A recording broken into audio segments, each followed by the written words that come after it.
Today, Jim Griffin and I filed a petition based on newly discovered evidence with the South Carolina Court of Appeals to stay Alec Murdaugh's appeal while a hearing is held on a motion for a new trial. Concurrently, we've sent a request to the South Carolina U.S. Attorney to open a federal investigation into the violation of Alec Murdaugh's civil rights. The allegations in the petition filed today speak for themselves, but we believe they explain a number of peculiarities in the 6-week trial.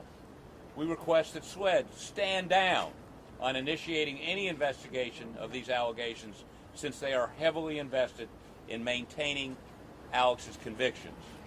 We suggest they wait for the Court of Appeals to rule and receive direction from the trial court.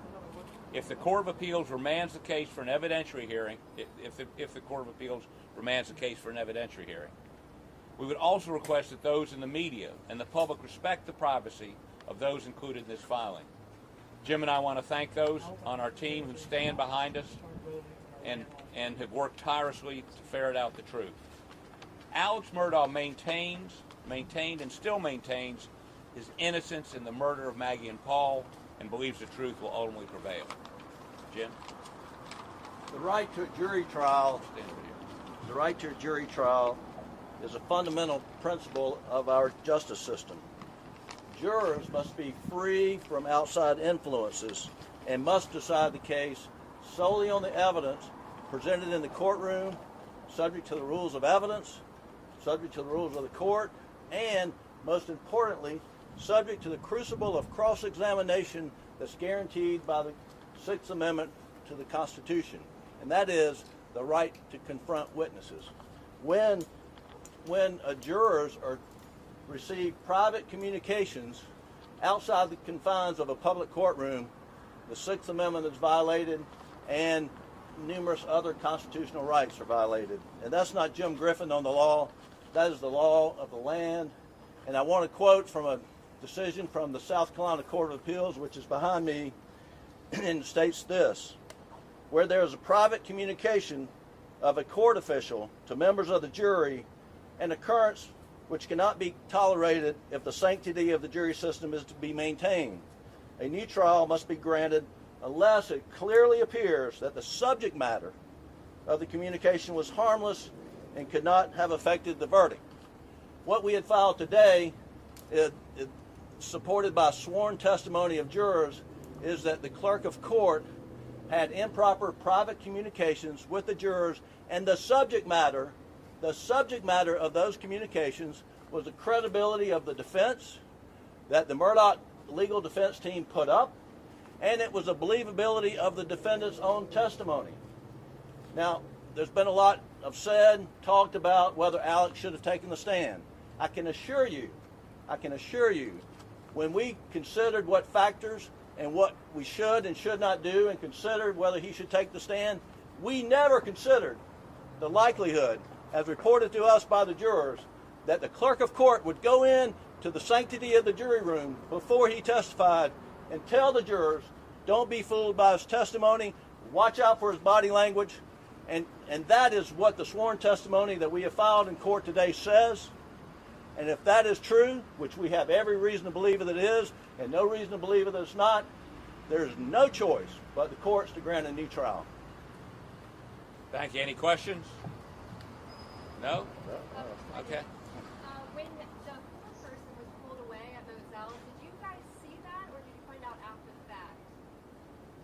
Well, I think we observed it. We did. No, I was there. Oh, Yeah. I was there. I watched it. But, I mean, look, we were not looking to impute any nefarious conduct. But clearly what the jurors reported to us, that they were off talking, the forelady and the clerk. I saw them together, but, I wasn't watching. I believe, look, I've been doing this almost 50 years. The bedrock of any trial, and I've done hundreds of them, is that the clerk of court is the person that makes sure the jury gets their food. If they're put up for the night, someplace to stay, their travel accommodations are met. They're not someone that ever should talk to them about the case. I've never had it happen. Again, I've been doing this for a very long time.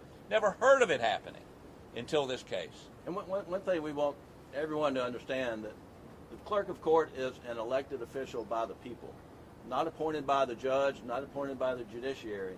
It's a public official who's elected and is an independent state actor. And so what we're complaining about in the motion that we filed today is the conduct of an elected official, not conduct by Judge Newman or anybody in the unified court system. And I think it's important also to understand that she is a state actor, and that's why we forwarded today a letter to the U.S. Attorney asking them to open an investigation into the violation of Alec Murdaugh's civil rights by a state actor under color of state law. I believe you guys had 4 jurors that you had affidavits for in the paperwork you filed. Did they reach out to you, or did you guys reach out to them? Well, this is an interesting story. Let Jim tell you. So immediately in the aftermath of the verdict, we had received information that we needed to look into what happened in the jury room. We started down that road, and we met a zone of silence. No jurors would speak to us. And so we were, what I like to call, we were given the Heisman, right?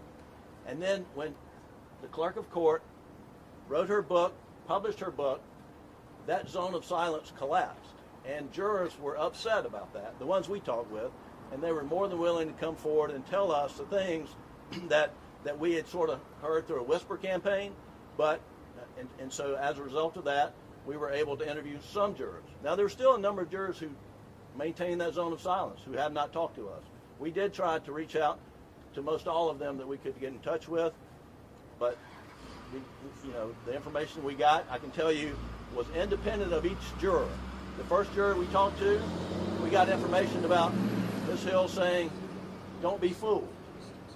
And then the second juror, independent of the first juror, says the same thing, and the third juror, independent of the other two, say the same thing. And so we're very confident that the information is accurate. Well, the expectation timeline. What a ruling will be? How fast do you want one? Ask them. I mean, we don't have any control over that. We just did receive a notice from the Court of Appeals that the Attorney General has 10 days to respond to our motion. Okay? Now, I think what's interesting to me, again, having done this for so long, is that once we had that initial contact with that first juror, we began going around. We had a list and knocking on, literally on Sundays, knocking on jurors' doors, asking them to speak with us. Some of them wouldn't come out. Some of us told us never to come back. But some did, and some talked to us. I'll give you an example. And one of the things we heard was, once the jury went out, even though there were 6 smokers and they were given smoke breaks during the entire trial, once the jury went out, they were told, no more smoke breaks. No, you people that want nicotine, you're going to have to get a verdict first.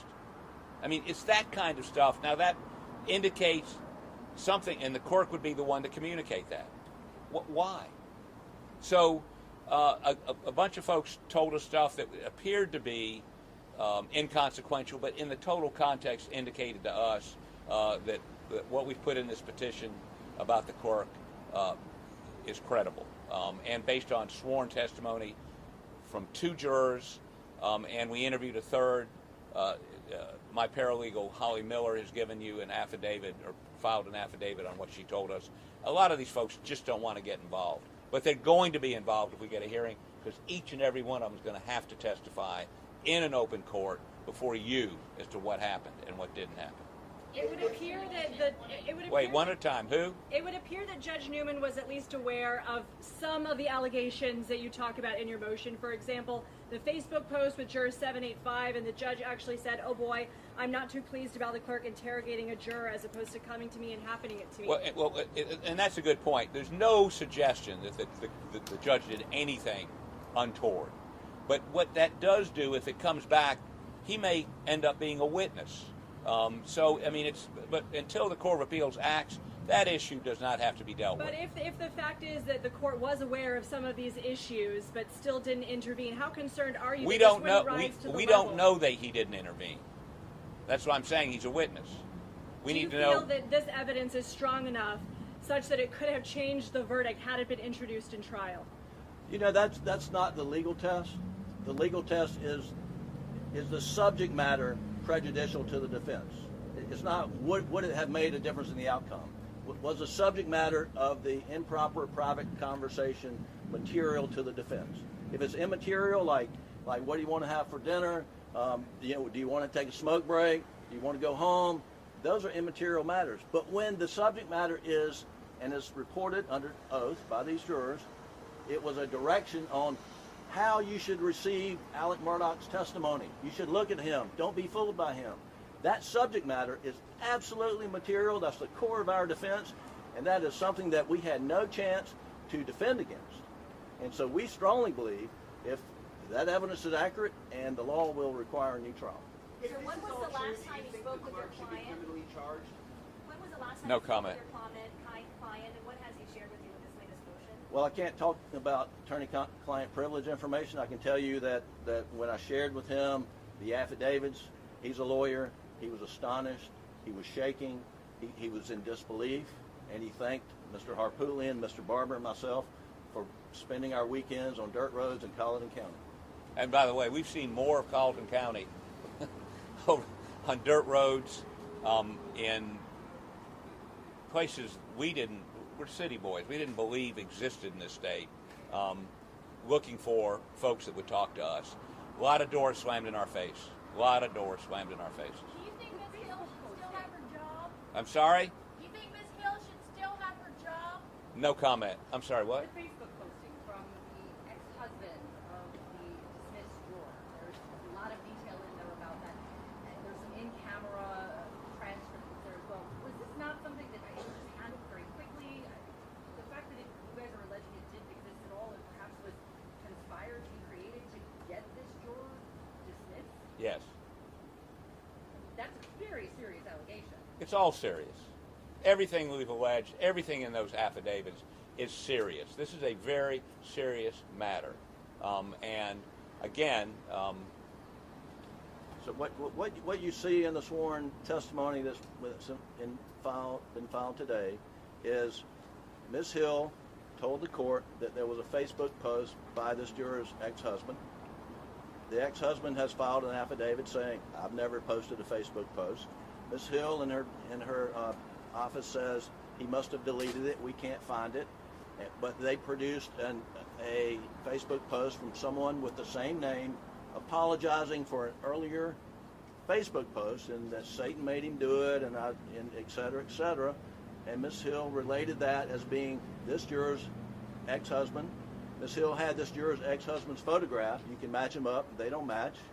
And what we do know, and we laid it out in detail in our brief, is that the apology Facebook post was posted, I think, on February 16th, and said we had deleted it the day before, February 15th.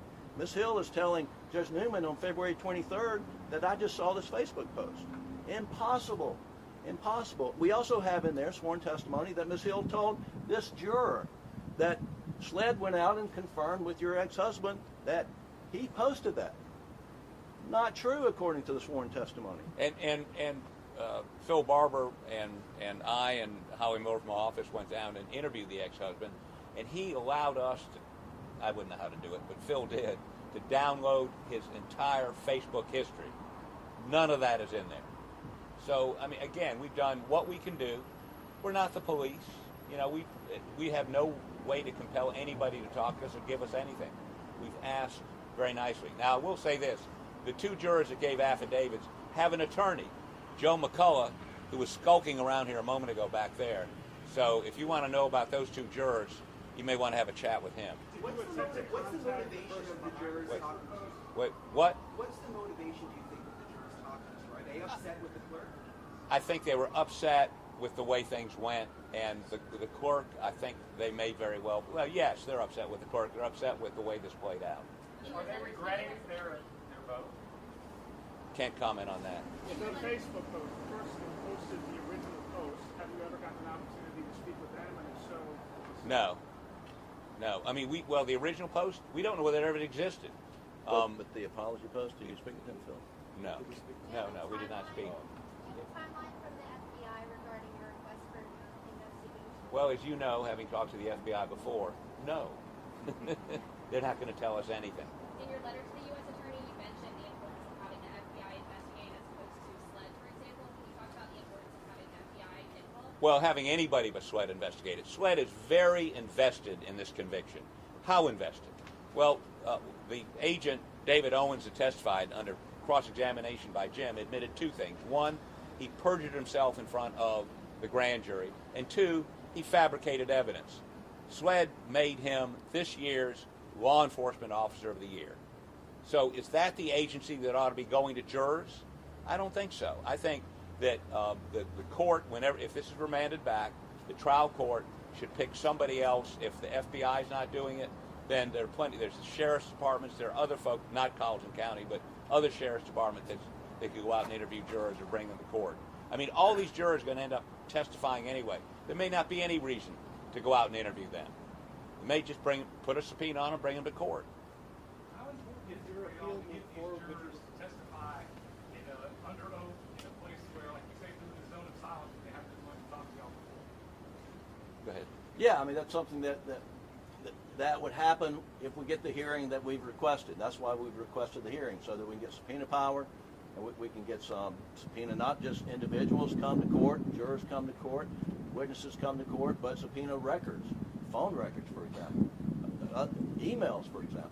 I mean, so with a hearing, we have a broad array of assets at our disposal to bring evidence to court. Right now, we've got nothing except Jake's Mercedes and dirt roads in Carlton County. Have you spoken to any jurors who reviewed what the other jurors are saying? No, we've not had any juror contradict anything what the other jurors are saying. Jen, what you saw in some of the affidavits is the jurors were separated in two rooms and sort of broke up from, guys in one room, gals in another room. I don't know if that was appropriate. Men in one room, females in another room, and so the comments that we've gotten on the sworn affidavits come from the ladies' room, if you will, more so than the men's room. But we do have information that we submitted from one juror where he does acknowledge that she talked to him about evidence, about autopsy photos, and don't be upset about them. I mean, that should not be happening. That should not be happening. And this juror is a smoker, and he relayed to us basically the coercive effect of people who have a nicotine habit not able to smoke Until they reach a verdict. Until they reach a verdict. And so that's what we got. Wait a second. I Yeah. had an issue with the cable at the very. Can you read that their initial motion to me real fast? Because I had an issue with sending. Do what now? The motion you read. Can you read that? The very first thing. I didn't catch it. I mean, I'll read it for you after we get done with this, but I don't think I ought to keep all these folks doing that. Would you request a change of venue? Well, you got to get a new trial before you get there, and that's not something we're going to talk about today. And yes, ma'am.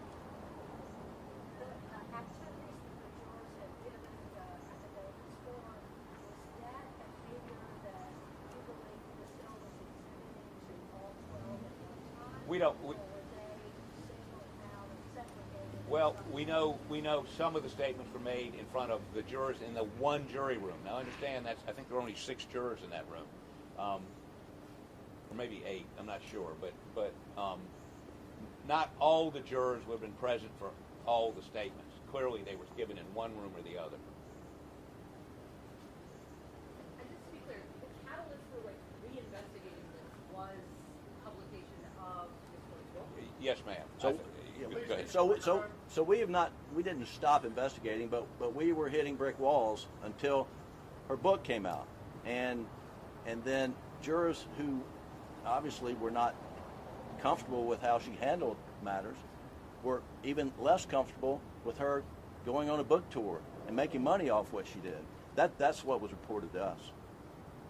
So she has said her book is self-published. That really doesn't sound like somebody who's getting a lot of money. What do you say to that if somebody says, well, she just self-published? Well, she's trying to make a lot of money. That's the point.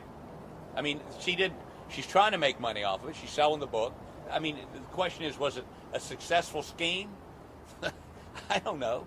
I mean, if you've read it, I'm not going to give a book review here, but I don't know that you buy the book. I mean, it's not well written.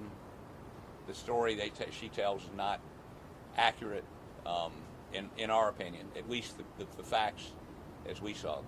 What did you think about the passage of her book that describes going to Moselle with the jurors?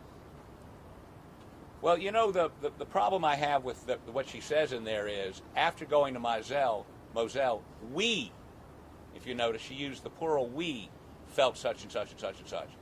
Is that the jurors and her? I mean, I think that's great cross-examination for her when she testifies in this matter before the trial judge, if the Court of Appeals sends it back.